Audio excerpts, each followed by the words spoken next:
আমি অন্তঃপুরের মেয়ে, চিনবে না আমাকে। তোমার শেষ গল্পের বইটি পড়েছি শরৎবাবু, বাসি ফুলের মালা। তোমার নায়িকা এলোকেশীর মরণ দশা ধরেছিল ৩৫ বছর বয়সে। ২৫ বছর বয়সের সঙ্গে ছিল তার রেশারেশি। দেখলাম তুমি মহোদশায় বটে, জিতিয়ে দিলে তাকে। নিজের কথা বলি, বয়স আমার অল্প। একজনের মন ছুঁয়েছিল আমার এই কাঁচা বয়সের মায়া, তাই জেনে পুলক লাগতো আমার দেহে। ভুলে গিয়েছিলাম অত্যন্ত সাধারণ মেয়ে আমি। আমার মতো এমন আছে হাজার হাজার মেয়ে, অল্প বয়সের মন্ত্র তাদের যৌবনে। তোমাকে দোহাই দিই, একটি সাধারণ মেয়ের গল্প লেখো তুমি।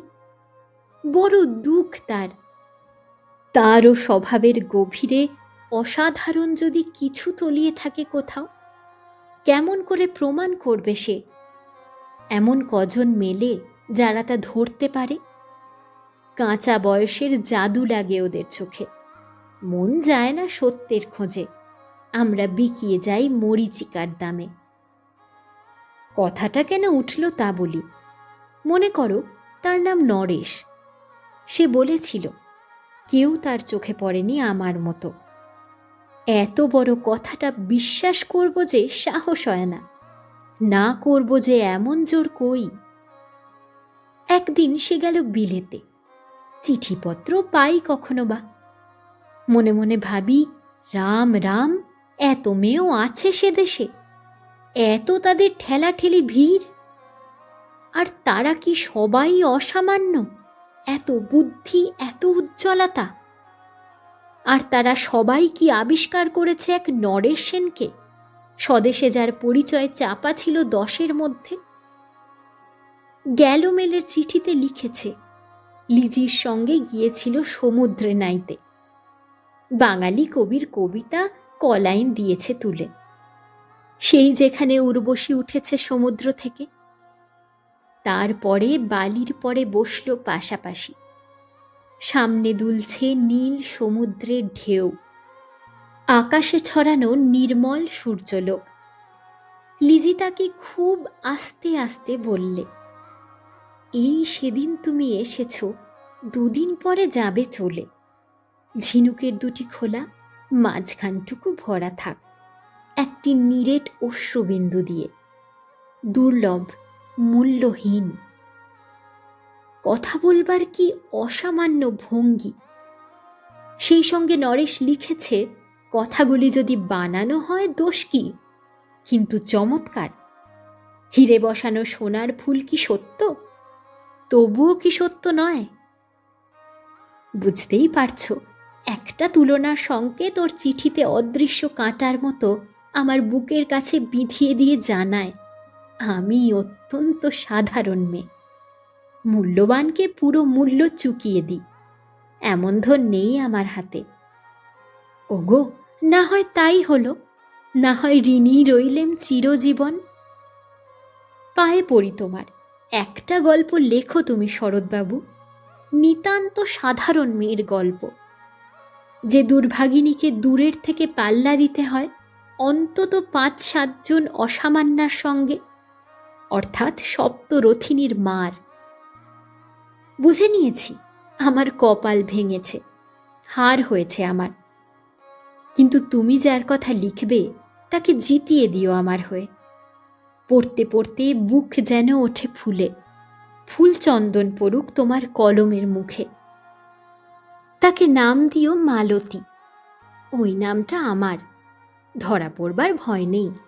এমন অনেক মালতী আছে বাংলাদেশে, তারা সবাই সামান্য মেয়ে।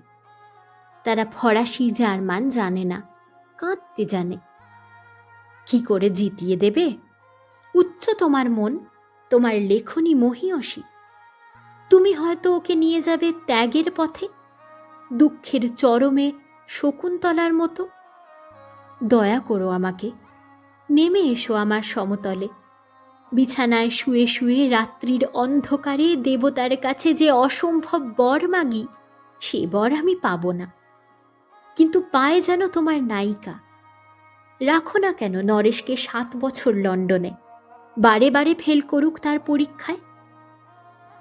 আদরে থাক আপন উপাসিকাম মণ্ডলীতে। ইতিমধ্যে মালতী পাশ করুক এমএ কলকাতা বিশ্ববিদ্যালয়ে, গণিতে হোক প্রথম তোমার কলমের এক আঁচড়ে। কিন্তু ওইখানেই যদি থামো, তোমার সাহিত্য সম্রাট নামে পড়বে কলঙ্ক। আমার দশা যাই হোক, খাটো করো না তোমার কল্পনা। তুমি তো কৃপণ নও বিধাতার মতো। মেয়েটাকে দাও পাঠিয়ে ইউরোপে, যেখানে যারা জ্ঞানী, যারা বিদ্বান, যারা বীর, যারা কবি, যারা শিল্পী, যারা রাজা দল বেঁধে আসুক ওর চারদিকে। জ্যোতির্বিদের মতো আবিষ্কার করুক ওকে, শুধু বিদুষী বলে নয়, নারী বলে। ওর মধ্যে যে বিশ্ববিজয়ী জাদু আছে, ধরা পড়ুক তার রহস্য। মুরের দেশে নয়, যে দেশে আছে সমজদার, আছে দরদি, আছে ইংরেজ, জার্মান, ফরাসি। মালতীর সম্মানের জন্য সভা ডাকা হোক না, বড় বড় নামজাদার সভা। মনে করা যাক সেখানে বর্ষণ হচ্ছে মুষলধারে চাটু বাক্য, মাঝখান দিয়ে সে চলেছে অবহেলায়, ঢেউয়ের ওপর দিয়ে যেন পালের নৌকা। ওর চেয়ে দেখে ওরা করছে কানাকানি। সবাই বলছে ভারতবর্ষের সজল মেঘ আর উজ্জ্বল রৌদ্র মিলেছে ও এর মোহিনী দৃষ্টিতে।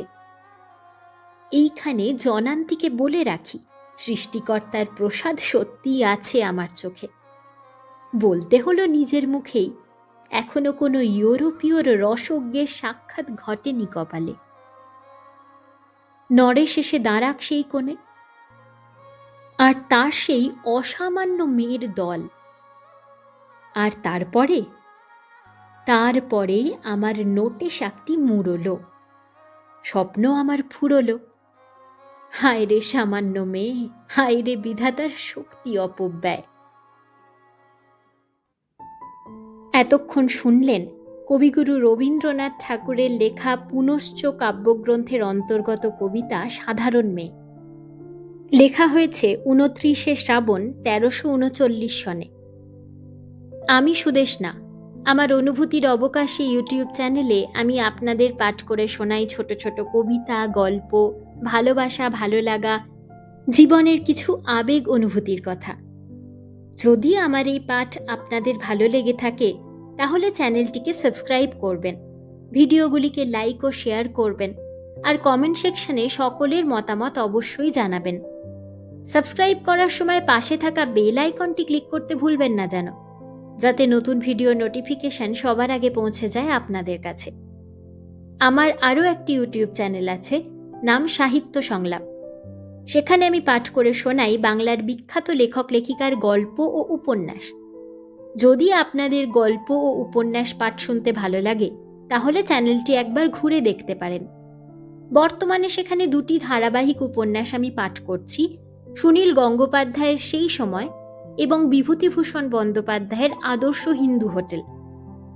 ভালো লাগলে ভিডিওগুলিকে লাইক ও শেয়ার করবেন। ওই চ্যানেলটিও সাবস্ক্রাইব করে পাশে থাকবেন। সেখানেও কমেন্টে নিজেদের মতামত জানাতে ভুলবেন না। আপনাদের মতামত আমার কাছে সব সময় মূল্যবান। ভালো থাকবেন, সুস্থ থাকবেন। ধন্যবাদ।